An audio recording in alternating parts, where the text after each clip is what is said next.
anya kiri fo ka jabi ɲininkali jaabiw la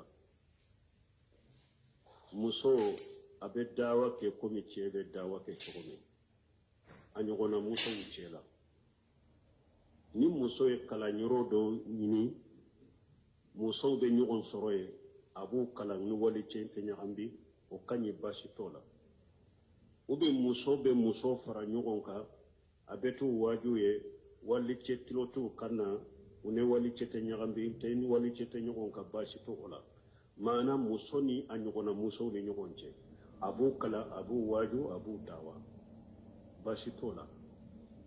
mais muso ka kɛ ko jama misiriw la n bɛ taa mi kɔrɔta jama misiriw la ou bien n bɛ muso fara ɲɔgɔn kan jama misiriw la ko wajibu o de tɛ sunna kɔnɔ ou bien muso ka kɛ n ka taa sigi arajo so la ko n bɛ wajuli kɛ n ka taa sigi tele so la ko n bɛ wajuli kɛ nin tɛ bɛn silamɛya sariya la dɔɔni kibaru ɲumanw ɲininkara nin na kitabu dilala nin ka muso ka baara tɛ nin ye nin tɛ daga muso ye a ka baara tɛ nin ye ou bien cɛw ni musow bɛɛ ye ɲɔgɔn sɔrɔ erɛɲɛ yɔrɔ minnu na jama yɔrɔ minnu na ka mi kɔrɔta k'ale walimuso ma wali cɛ bɛɛ sigilen bɛɛ ɲɛ b'a la dɔw yɛrɛ hali sutura t'u ɲɛdaw la u ka mi kɔrɔta ko a bɛ kuma cɛw fɛ ou bien ka cɛw waajo ninnu tɛ bɛn silamɛya sariya la ninnu ye haramu de ye silamɛya sariya la parce que n'i ye silamɛya sariya lajɛ muso kan tɛ lawura ye dɛ lawura tɛ parce que ala ko n'a bɛ kuma a ka majigi de wala yaghda'anna bil qawli fayatima alladhi fi qalbihi marad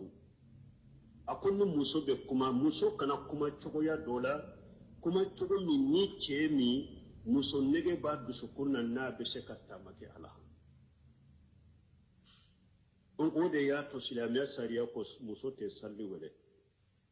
wele tɛ muso kan silamɛya sariya y'a yira ciden ko hari jama ni cɛw ni musow bɛ salli ni alimami tɔrɔmpera cɛw k'a fɔ subhanallah mais muso kana fɔ subhanallah u k'u tɛgɛ gosi tɛ ni alimami tɔrɔmpera kana subhanallah fɔ silamɛya sariya y'a yira labbaika min bɛ fɔ alimura yɔrɔ la ni hiji yɔrɔ la cɛw k'u kan kɔrɔta ni labbaika ye mais muso k'i ta fɔ i nɛn kɔrɔ muso kana kan pere ko a bɛ labbaika fɔ silamɛya sariya y'a yira farda sallu minnu bɛ bange cɛ ni muso bɛɛ ye kelen ye a la mais ni muso bɛ farda sallu minnu bɛ bange ni wali cɛw bɛ e kɔrɔ i kan'i ka salli bange e k'i ta fɔ i da jukɔrɔ wali cɛw kana mɛn mais n'i bɛ ka so kɔnɔ n'i ko i bɛ ka futura kan fula bange i b'a bange i ni cɛ bɛɛ kelen ye donc silamɛya sariya bɛ muso bali ninnu ma cogo di ni anw bɛ taa muso sigi arajoso la ou bien muso bɛ taa teleso la ou bien wali cɛ bɛ sigilen muso bɛ mikoro ta ko a bɛ wajuli kɛ ou bien mikoro bɛ di muso ma ko a bɛ kuranna kalan bi tajwid bil qur'an wal idgham cɛw b'a lamɛn ninnu ye kow de silamɛya sariya tɛ sɔn ninnu ma ninnu haramuyalen don o tɛ bɛn mais a n'a a ɲɔgɔnna musow ni ɲɔgɔn cɛ baasi t'a la mais a kana kɛ cɛw ɲɛna cɛw kana mɛn ou bien min furu bɔra sɔrɔ an ye cɛw ka wajibi fɔ banni yɔrɔ la an ko a tɛ sariya kɔnɔ sunna tɛ muso fana k'o kɛ laada ye ni banni kɛra yɔrɔ min dɔrɔn e fana na wuli na taa mikoro na d'i ma ko e bɛ wajibi kɛ wali cɛw minnu bɛ janaja yɔrɔ la u tulen b'u kan na nin bɛɛ haramu silamɛya sariya la silamɛya sariya sɔnnen tɛ nin ma jɛnnen tɛ ninnu ma ninnu tɛ bɛn nin bɛɛ ye de diɲɛ mɔgɔ kuraw de ye tant que laïcité minnu nana démocratie minnu nana tubabu hakilina minnu nana kafiri hakilina minnu nana ninnu bɛ taara o de kɔnɔ ninnu bɛ taara o de kɔnɔ k'u b'olu sɔɔri diinɛ la k'u fara diinɛ o bɛ se ka kɛ cogo di nasaraw ka hakilinaw k'olu bɛ ta k'o ɲagami diinɛ kɔnɔ o tɛ se ka ɲagami diinɛ kɔnɔ olu tɛ bɛn nin ko sugu minnu filɛ nin ye balimaw an ka jamana la fɔlɔ la karamɔgɔ fɔlɔ minnu tun b'u ka fiqhw ni fɛnw na u ma nin si kɛ nin si ma ye u bolo n y'a fɔ cogo min laïcité ni démocratie tubabu hakilina minnu donna jamana kɔnɔ dɔrɔn u ye ninnu ta o de kɔnɔ dɔrɔn k'u b'u fara silamɛya fana kan donc an bɛ min fɔ o yɔrɔ la musow ka wajibi minnu filɛ nin ye arajosow la telesow la jama dalajɛ yɔrɔ la cɛw bɛ ɲana cɛw tile b'u kan na u tɛ bɛn silamɛya sariya la Sheikh Albani a bɛ kuma o la sili salati hadisi sahih hadisa dɔ nɔfɛ ako bidiya do na dina kono sisa ko muso fana peke groupe ko dayati ko lele kala muso ako ni bidiya kura de dina kono ako sarafu kan muso temena ahmad ibn hanbal kan muso tun kala lengo imam na malik nun kan muso tun kala lengo ako jonya mi sarafu bolo ko muso groupe fara la nyon ka ko dayati donyo ne don de laka me ko an bai sita de laka tan misirila shebo sigile ka hadisa kelen fuye donyo me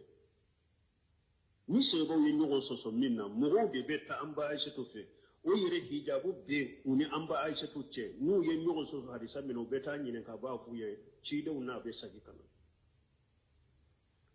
muso do de laka fo ci de nye ako e wa shebo nu ka hadisa betara ulu de be ennofe jihadu yoro la yino fe misiri kono me anunte yino fe misiri wala an be sobe kono shebon nun ka hadisa betara o tiden ko basitala ako musuma ako afana ka dollaje aka fara nyugon ka yoro dola baw soro e baw waju me yala tiden ko kana ka misiri la ko wajuwa musu ye yoro de nyini ka fara nyugon ka tiden staru segere ko waju ko munu wajibuka ko munu nukanka ke ko munu nukanka to aya fuye aku ka fara yugon ka yoro do de la u fara la yugon ka yoro do de la me amu wele kana kan misiri la sebo nyana ci den tumbe se ka fo sebo ye bi mo kana na misiri la be muso wore bu waju me amu kewo o donc ko sugu munu fule jamana kono ya muso ka wajili munu fule ni banni yoro wala ube konyo yoro ko ke wajulu yoro ye ube arajo wala bunu semini nyini kan ninna fatawa li maratil muslima kitabu dogo ya nyini kan ninna ko muso kata sigara do sola ka wajulu ko be chogodi ako muso kata sigara do sola ko be wajulu ko la yazuz ako ote daga ako pasi ni muso sigira arajo sola ko abe wajulu ke ko aba isaide pour aka kanya abe aya munufo abe hadisa munufo aka kuma cogo do la kuma min be se ka do hada madu hakilla ako anna yo fana ke takuna dajjaban fatana ako abbe wali cew sama baga de kana yere mani wali cew fitina baga ako te daga ako ma ewa ninye ewa sijon kono na fana ye qurfatu risal ako sijon kono na fana ni wali cede be lan kono ye parce que fo arado so mo do de kasoro be kuma pashe kata akwai wani ce da lankoro ne shi den fa na kula wala yughlu wala rajul bi imrati illa ma jimran shi den ko wani ce ne wani muso kanan lankoro ne ako arajo so fa na da nin muso ya arajo shi ka tayoro ye arajo so ye ce de ka tayoro ya ko ani wali ce be nyami nyugo nay ani wali ce be nyami nyugo na arajo so in kono ye donc akwa harama le lo tippe muso kata arajo sola ko ebe wajulu ke wasabe cewula wulu kata arajo sola ka wajulu ke me niye ninfo karamo dobe kanto munu yere karna yewu se munu yere lamme haramu da de unya bala be ya lamme ko akando ka jamana de ma ko malite e awnya le sharia saudi da mana de dina de beya dina yambe de ye kelenye dina na aya munu be qur'ana kuran be de kelenye ala hadisa munu na nan be de kelenye ulula sharia munu na nan be de kelenye ulula ubaki kam min do jamana do hakrila ko saudi ka karamo ka fatawa te sika baraka yawo ube saudi karamo be min ko kambu ka jamana de la nimbe yede ka jamana do ni sunna karamo nyimo faraka bonogona parce que yere pado tanke no ya do mo kunna ko saudi ka karamo be min fa kanka mina ka baraka na de mote tugulu ko ya parce que te fola ya ni dina nyagambi ni ngalonte mais pour ka fere awla o ka ke suruku ye kawmu go kawdu fo kanu saudi ka karamo nyuma ni sunna karamo nyuma nunu de fara una se ka fere awma fo janu de la kan yin kan ni naw do de yin yin kalibo amerika kanama ko karamo do be wulu bolo amerika ko aw saudi karamo be fatawa mununke ko kanda ka jamana de ma me aw kante jamana vrema ako lu be fatawa mununko lu be fatawa ke ni qur'ana ne hadisa de o be jiya be de ta ako luka fatawa te ewa luka fatawa te ko fatawa be saudi a kelenya de ako luka fatawa be ke ni qur'ana ne hadisa de jiya be de kaka ona luka fatawa kan be jiya be de ma jiya be de kaka ona don ko hada madon kan nunu famu e wo be kala ndo trompe ya hari kala nyoro la ko de du kunna ko saudiya ka karamo ka fatawa te sika murasiya a jamana wa hawde jigna malika ube malina ka jamana dina de do wa min ke qur'ana ni hadisa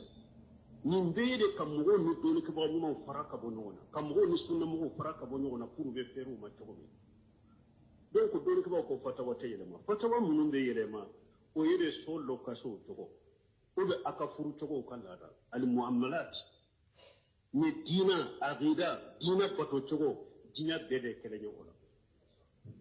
ni ni aqida ye ani mani haju ta sirani ta bolu ni bato to ko dina bede kaka ola fatawa kele min be fo saudiya o kambe dina bede ma ni saudiya karamo be fatawa ke o ka fatawa la ni kambe dina bede ma kanto ka jamana suno ni kalu do be posula ulute saudiya yero ube ko do ni ka saudiya ka karamo ko masra o teke saudiya o be ke dina fangore de o ka jabu kambe dina bede ma dina silama bede ma fatawa munun be yele mo ye muamalati mana so lokaso ko iba soro malika sariala mo be sojo ni e bata lokaso na e be so sempulu de ta e yere de bika ni na ndo akono ikalli ni ka fota ni e yere de ni udu bena ni be ta inu tetawa e mi so tigi kelela i boto akoy ni munun na inu tetade u be ton ka so kono de i ko ni kan mina unana de na tara sariya tigila malin nu ko nu mo min ko ni bedo aka so kono ale yere de na ka fota na ka mina unni aka dila umbena ataya tade abeta nu yede sariya ba ko beta na ka mina unni ni iba soro saudiya shanne e batiman dila e so dila e de be minan be kala e so tigi pour mo ki ka sota aliyo a matalawo tingo fin kanka yeso kono ide ba be kala ale tay dro ka sota dro kana da kono no ni eno okelela ashera ukamuftu mo be mufo ha o ba fo mina wo so tigi de tay parce que lu kan la dala so tigi de be mina ukala au kan la dala se sempulu de betan ni na kam mina umbena de fataw be yele mani to de la fatawa munu be bo nyogon kro ni to de do ne aqidate bato to de silamiya sariya to de wo yede ka demusenu tromper ko ni doni ke ba ni non faraka bo nyogona parce que ndella ka usebino ka kuma min fulani ko usebino ko mo muso kata sigara yo sola ka wajili ke ko atebe karamo ba do ha nta to ko fo akon ne ma yen jabi mun na ko usebino kuma na ka jamana de ka ayere kona karana makade ko nin te ciyali e jamana kono wa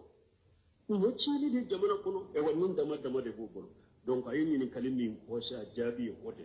muso ka wajulu ke arjo sola muso ka wajulu ke telo sola cewu ni muso nyagambile nyogona ewa erenyo yorola ka mikro di wali muso na kwa ka kuma be pere au ba lamme atebe islamia sariala ce jama kulu sigile ka mikro di muso ma aka kunna ni di gamu ke shagal bani ni kara wala ko tebe islamia sariala ako harin muso ni be karakara mo minna bi tejibidi akaniye hijabu ka kani nyogon ce tele fulanna ni be hari deresu sagama ikana idi gamuno kunna ke kan sempulu qur'ana kala wala ni kana qur'ana te jibidi ka karamo ko ba lamme ako tebbe ka kunna ni idi gamu ni maduni feunke no wudi be kan ka jamana da e watike mo shi boro kono fo munum budda be kata sunna ma den min fo bida mo hire take kan nunun ke jamana kono an ka jamana kan masiba yire kera sunna karamo munum budda be kata sunna karamo ya made jamana ka bidiya na kan masibo be kera wulu yire de ala kan kisikan tanga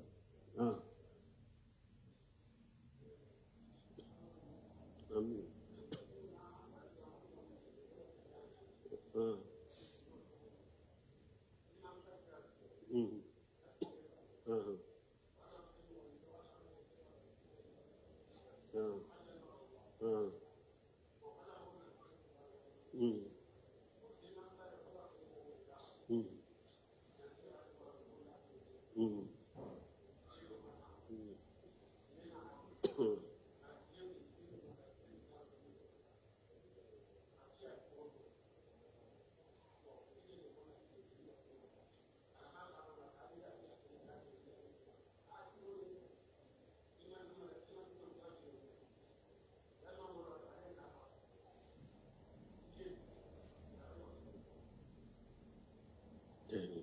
لا حول ولا قوة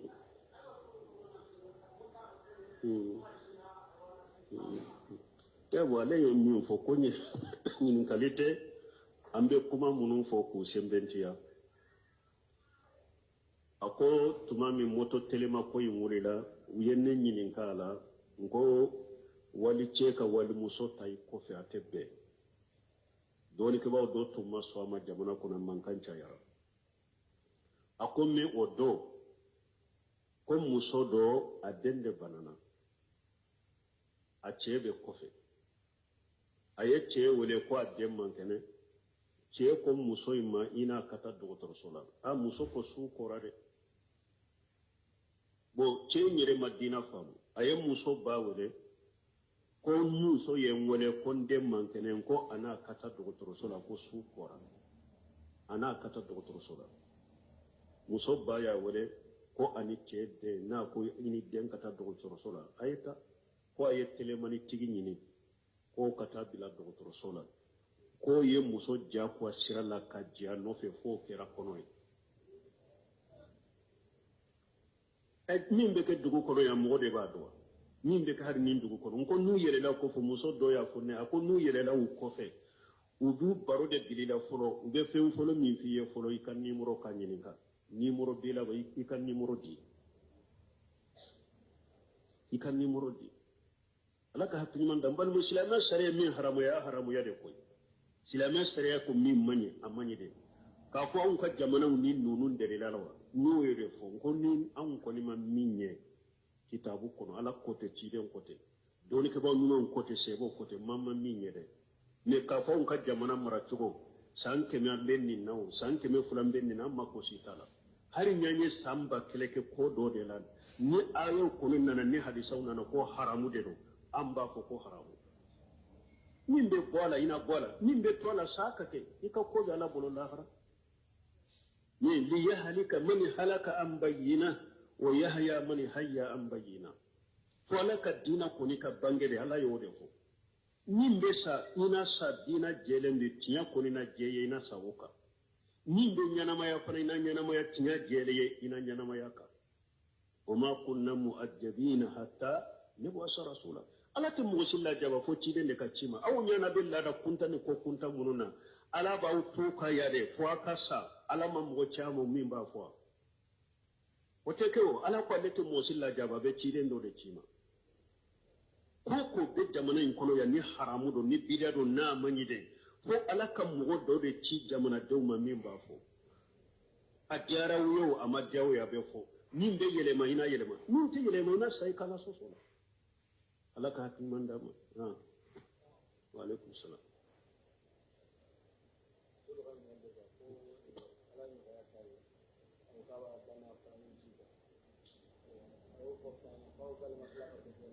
como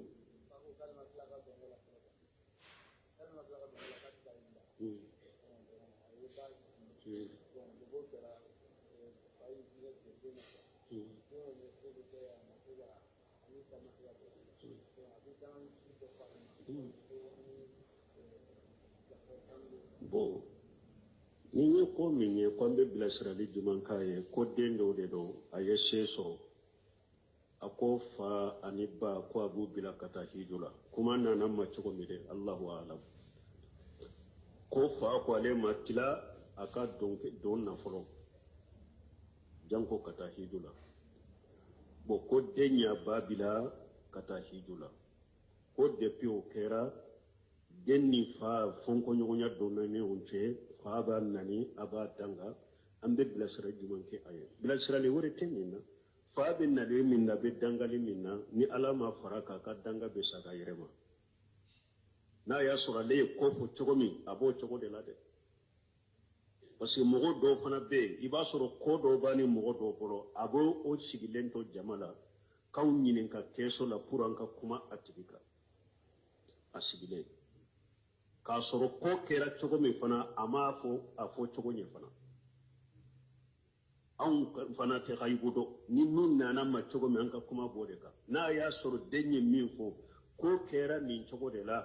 fa bin na limin kala fare be dangali min ko te fo ike alela nimba aleka tusuru afa pese ka nyuma min kaya ka janya na maya kono ko baka ka yere baji majigi afaye ka duwawu ka fa ye a ka diɲɛ hɛrɛ minnu ni a se bila k'u ka ye a bɛ olu ka ye o b'a ka dɛ a tɛ daga ko ale ka kuta hari bi a ba ka ale ka ɲuman kɛ fa ye donc fa kɔni bɛ nari ni dangali min kɔ ko parce que a ye ba bila ka taa hijira k'ale to foyi t'a ka o la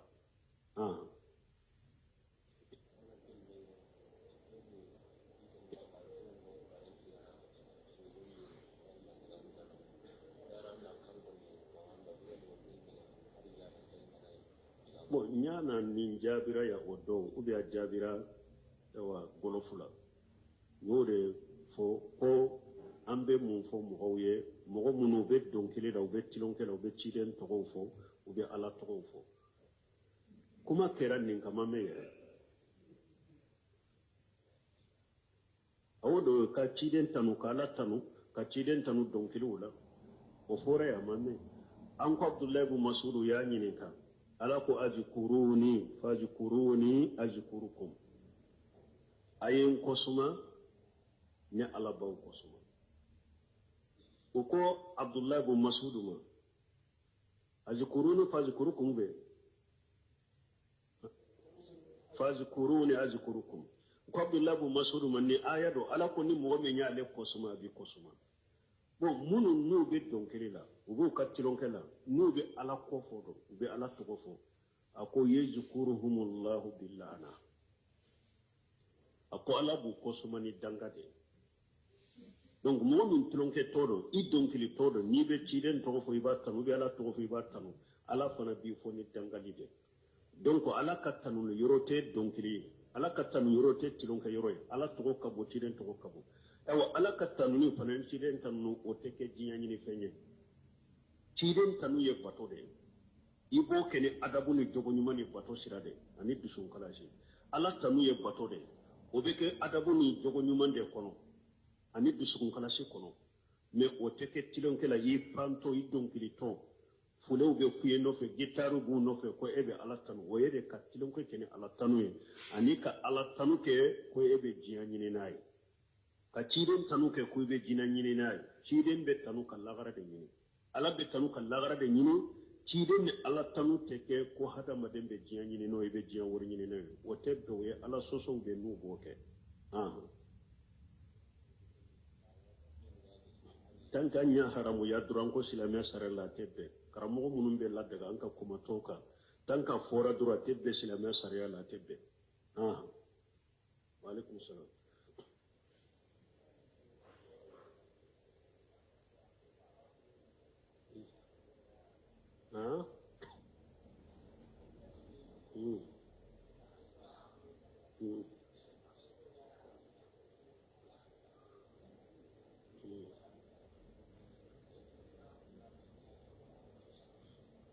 bon ko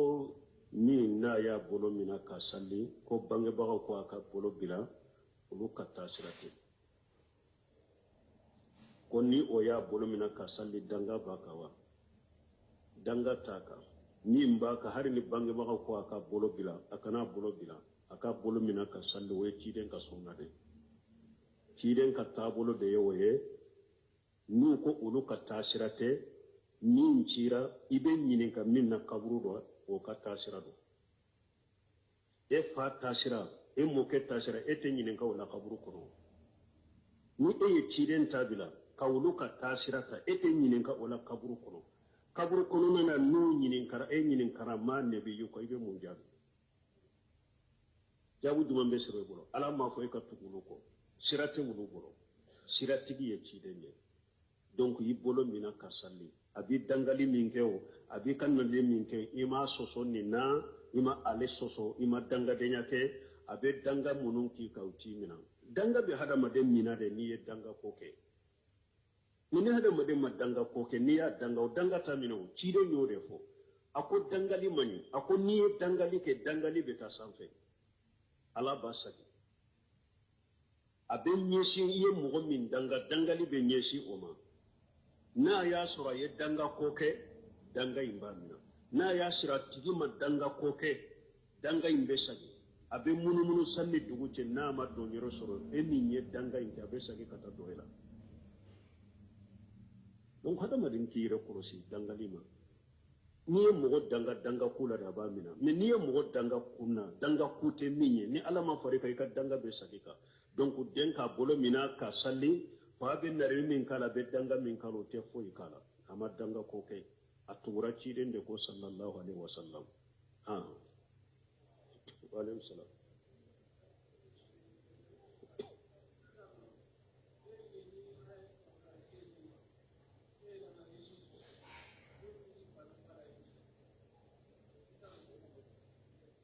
bon ko mo mi akara nyinin kali dilo nyinin kali la nin tigi ya kan nyinin kali nyinin kan bi mba mi fa hiji ale yere hijira ma yere ma hija mo fo amba jigi a yere hijira min ne be nyinin kali wore min nyinin kai ki ta nyinin ka ale ko de sat ko ni dem mi nye wori so e yere ma hiji ki fani ba hiji ko be chogode donc ni tanke fani ba ni hiji wori masoro boro hiji ma wajibi ya kunuka eminye hiju wori soro hiru wajibra ede ka folo ede folo kata hiji folo ni hijira wakati mi o ko fe bi bani fa hiji ni ema hiji yi bani fa hiji ka hiju ka kene de nuru fula tara hiju min ko ka kene me hiju jurube ela eminye na folo soro hiju jurube ela ni mata hiji sara ima se soro kata hiji tuni lagara la bi min kala parce que ya se soro ima tade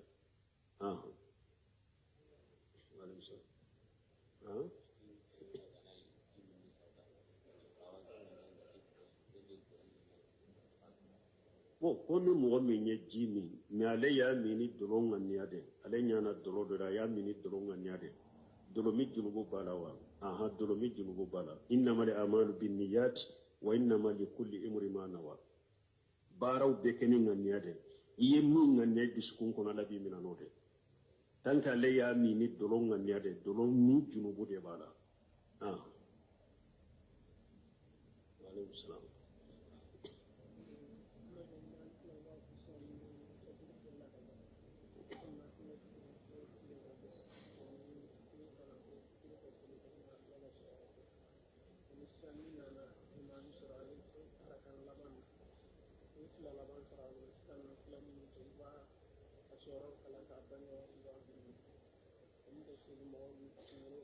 ko i b'a kɛ kelen kelen ye nin cayara kojugu bon ko ewa majaabi malikiya la ko a fɔra ko fajiri kɔfɛ ko salli tɛ ani lasara kɔfɛ salli tɛ bon ni donna misiri la ninnu na majaabi malikiya la ko i kana salli bon haro don nin fana jaabira maa dɔ a kɛra ba ko jikɔrɔni wa bon u b'a fɔ wagati balilenw o tɛ maliki majaabi dɔrɔn na wagati balilenw ni salli tɛ kɛ wagati minnu na n'u y'u fara ɲɔgɔn kan 3 mais n'u y'u bɔ ɲɔgɔn na 5 fajiri kɔfɛ fo ka taa tile bɔ kɛlɛ ni tile jɔra sankaba cɛmancɛ la 2 lasara kɔfɛ fo ka taa tile bin 3 o ye de n'u y'u fara ɲɔgɔn kan mais n'u y'u bɔ ɲɔgɔn na fajiri kɔfɛ i tɛ salli tile bɔ wagati a ye bɔli damina fo a ka taa bɔ ka dafa salli tɛ kɛ 2 ni tile jɔra sankaba cɛmancɛ la fo a ka jɛngɛ ka sankaba cɛmancɛ bila salli tɛ kɛ o tɛ 3 ye lasara kɔfɛ salli tɛ kɛ 4 tile bin wagati tile ye binni damina fo a bɛɛ ka bin ka dɔgɔ salli tɛ kɛ i b'a fɔ nin de ma awqatun nahyi wagati minnu n'u salli balila ni wagati 5 de don mais dɔɔnikɛlaw ka ɲɔgɔn sɔsɔ b'a la wagati balilen minnu filɛ nin ye sababu bɛ salli min na don sababu bɛ salli min na donc majaabi malikiya la hari sababu bɛ salli minnu na u tɛ salli ni wagati balilen na mais majaabi wɛrɛ la donc commence hale cilen ka hadisaw kɔsɔn wagati minnu filɛ nin ye ni salli balila wala sababu tɛ salli min na dɛ mais sababu bɛ salli min na a bɛ salli wagati balilenw na misali la ni donna misiri kɔnɔ cilen ko i kana sigi fo i ka salli misiri foli wagati balilen t'o bali cilen ko iza dagala ahadukum masjidan fala yajlis hatta yusalli rak'atayn a ko n'a dɔla kelen donna misiri la i kana sigi fo i ka rakan 2 salli bon ne hadisa kosɔn mɔgɔ donna misiri la wagati la sarako fedo tile go wakati do tile gando wo tile jo wakati sankaba chamanchire wa fajiri ko fedo wa tile bi wakati wa ni ko ni donna misiri ko ne ba fe ka sigara kan fula salli ni salli jibila ni hadisa koso bon futuri fana wakati de ni donna misiri kono futuri wakati tile mabbi arakan fula salli ni ba fe ka sigara Kide sallallahu alaihi wasallam ya hadisa min ko akonna dola kilen don nan misiri kono kana sigi foy kara kan fura salli bonu futuru wolela sanu ka farda jo ibe sakan na filake Abdullah ibn Mukhfal ka hadisa be ako kiden ko sallu qabla al-maghrib sallu qabla al-maghrib sallu qabla al-ofisal sat liman sa ako ay salli futuri nya sinya sabona konna jara mo gobine pura kana ke wajibi Anas ibn Malik ka hadisa be ako ciden ka seba bautu kera ni futuri welela ube nyogon ewa ndakata pieu de makuku ka suturai karakan fula salli farda kajo ako ni dume min don na ciden ka misrilal tanke mugo chaman be arakan fula salli futuri nye eba miri ko futuru salli rade ube futuru ko arakan fula dela ciden ko baina kullu adhanini sala ako salli na welela ani sani salli ka jo sariya be mo bolo ka salli donc ni donna misiri kono ki min de majabi maliki ala wasahalente ni donna misiri kono i donna wakati sani ka sigara kan fula salli bo ayafo ka faraka ko majabi maliki ko ni almanu be kutubaka min barika ni donna misiri kono kana misiri folite ciiden ka disa sahale nana sulay kile qatafan ka ciiden to min barika be kutuba kala o donna misiri kono asigira ciiden ya to min barika ako sani e ka sigi yara kan fula salli wa ko ay ako wuli kara kan fula salli ne kani janya de ibu sonya ciiden ko na dola kelen nana jumado almami baki ka kutuba kala sani ka sigi yara kan fula salli ko sonya donc ciiden fa ka hadisa yo fana baye ni donna misiri kono almami be min barika min be majhabin kono ito jate ciden ka tisa sahlen de jate ani ciden ka nyamarka an kun maliki yere ko innama ana basaru ushibu wa ughti fa anzuru fi ra'i wa kullama wafaqa alkitab wa sunna fahuju wa kullama lam yuwafiq alkitab wa sunna fatruku imam na maliki ko ne hada madende nka fotaw ni nka ketaw mbe sawa basoro yoro dola mbe qataw yoro dola nka hakilinaw ayu laje akan ka hakilinaw ni qur'ana ni sunna yira nyogona ninka hakilinaw ni qur'ana ni sunna ye nyogonta aye barake noy ninka hakilinaw ni qur'ana ni sunna ye nyogon bila ayenka kuma yitoy ayenne ka hakilinaw yitoy aka barake ni qur'ana ni sunna aw majhabi tigi kelen kele ko wa iza sahali hadith fa huwa mujhabi ko mujhabi tulu lade ko ni hadisa sahara doro ko hadisa da ye ulu kama jahabiye donc wala o ka famu ni yoro la o eyem diman faraka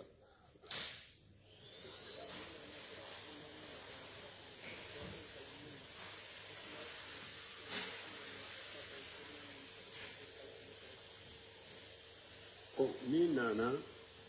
almami nana misali la safo arakan fulo munumbe ala ka sora da uka luye edda safora kallaban fula yibbe mawde ma alimami polo ni alimami salamu bila nebu sarado ni alimami salamu bila eddenna arakan fula min alimami polo de ulude era kan furo fula ulude ka arakan furo fula ni alimami salamu bila ni e wulila ibena ni fula min yebe fatia doronde kala iti kamprenae ibe fatia doronde kala ite sura faraka ibe sigi katta yake ka salamu do kiden ko fama adrakitum fasallu wama fatakum fatillu akunna nana almamima aw benna min almami bola yo salli ni salli almami salamu bila minye aw dayatine donc majabi malika ko fanala ko ni safara kan furo fula de tara kita ni bu sara ibu bange ka fatia kana ka sura daka hadisan ka na togodu min nana fama adrakitum fasallu wama fatakum fatillu ko ni be fen sara duru do ne la cogo be saro cogo de la mo yoro fana la hadisa kai riwaya min nana ko fa'udu ani fatimu bere mana kilenya rabu kanna fasala ko qur'ana kunu fa ija qadaytumus salata fadhkuru allaha qiyaman wa qu'udan wa ala junubikum fa ija qadaytumus salata akore mun ni salli banna salli timira akorote naye salli sara juma do ala ko fa ija qudiyati salatu min yawmil jumu'ah akore munye juma do naye juma sara dewa ay naye juma salli juma timira tuma mi jinna unana ciden bake kala suratul ahqaf kono ala ko falamma qudiya tuma mi ciden ka kalam banna akorote ko tuma ma ya ka kalam sara tuma ma ka kalam banna donc fa quduni fatimu bere mana telege donc min ni dara kan furu fulan min yidda ni bu salli fatiha doronde bo kala ku ewa idda ku akala idda jukoro sorate parata ci kampere na wode kuma sallani subhanaka allahumma rabbana wa bihamdika ashhadu an la ilaha illa anta astaghfiruka wa atubu ilayk anya tiri fo ka jabi ni kali jadula muso abe dawa ke komi ce be dawa ke chogome